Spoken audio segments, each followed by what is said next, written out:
Yo, what's up? It's your boy Shady C here. Got the water running, getting ready to get in the shower, but I wanted to do this quick video. Lately, these days, the libtards. Remember, there's a difference between a liberal and a libtard. But anyways, the libtards these days, anytime a movie featuring a minority main character or a female main character flops in the box office, the far left loves to talk about the racist, sexist bigots. I wanted to discuss that with you real quick. Were the racist, sexist bigots in full force when Blade became a huge success? Were the racist, sexist bigots in full force when Alien became a huge box office movie? What's funny is the 90s had more diversity in film and on TV than any other time in history, and it wasn't forced. It was because these people in these movies were the best people for the job. They were entertaining. It wasn't preachy. It didn't feel needed to shove its message down your throat. For example, Martin in Living Color, Living Single, Rock, R-O-C, not R-O-C-K, Rock. There were so many shows. So many great movies. Meteor Man, Blank Man. I could go on and on. I could make this video an hour just listing movies, female-led or minority-led movies and shows that were successful and good, and people enjoyed them. So what does that tell you? Were people more tolerant back then than they are now? Or were things just better back then as far as movies and TV go? Do me a favor and name me the top 5 minority shows of the past 5 years. You can't really name any, can you? It's because when things are forced down your throat, your natural reflex is to gag, to throw it up, if you will. So I don't think people have gotten more racist or sexist. It's just the movies that do feature these characters tend to be very preachy. Look at the Ghostbusters movie. Very preachy. Not only was it very preachy, but it replaced established iconic characters. People don't want that. They want the... Do me a favor, all y'all. Any nerds watching this, pause my video real quick and go watch, if you have the Back to the Future box set, either Blu-ray or DVD, go watch the documentary for part 2. Back to the Future was unique. Every DVD or every Blu-ray had a bunch of bonuses. One, like part 1 had a bunch and the rest had none. Watch the documentary for part 2. Robert Zemeckis talks about sequels and stuff and what people want to see. They want to see returning characters, number 1. The female-led Ghostbusters didn't have that.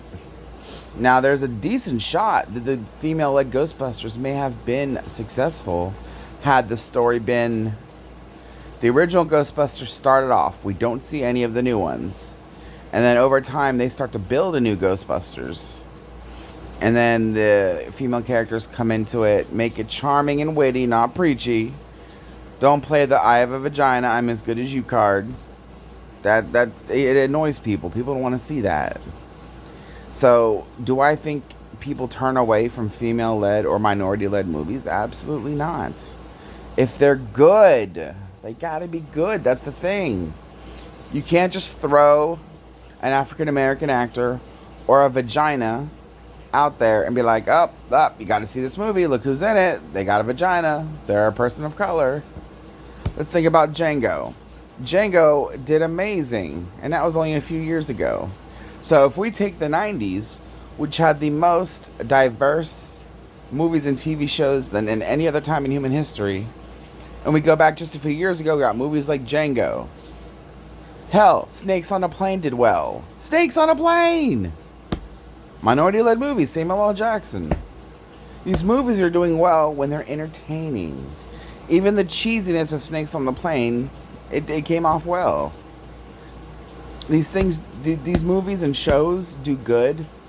All they gotta be is one thing. Hollywood, listen. They don't gotta be preachy. They just gotta be entertaining. Entertain us. That's what your job is. We don't need to hear your political opinions. We don't need to hear your opinions on life. what's his name? The one guy gets on stage at an award show and says, "You know, we really do need to stop flying around in planes." Yeah, you say it, but you don't do it. Global warming will never be taken seriously until Hollywood takes it seriously. We can't sit there and cut back on our fossil fuel emissions while you're sitting there flying around in private jets telling us to cut down. No, and no more carbon credits. Either live the message or fuck off. But that was just a little side rant. Either way, like I said, times haven't changed, only people have. You got these far left, libtard Hollywood filmmakers trying to make preachy ass messages. Look at Get Out. Get Out was even preachy, but it was entertaining. Underlying all that, you can still be preachy if you really feel the need to, but be entertaining. Get Out did very well, did surprisingly well. Where were the racist, sexist bigots when Get Out came out? Why did the racist, sexist bigots watch Get Out, but not the Ghostbusters film? Why? What happened? Come on. Racist, sexist bigots don't care if it's got a minority or a female-led actor. They don't want to see it, right? Wonder Woman did incredibly well. Where were the racist, sexist bigots then? The point is, if you make it entertaining, people will come. That's all you got to do. If you want to throw in the far left libtard message, you can do it. I wouldn't recommend it, but it's got to be good. Us, another movie. Basically, anything Jordan Peele makes is going to do at least well. May not always do amazing, but it's going to do at least well. It's going to turn a profit.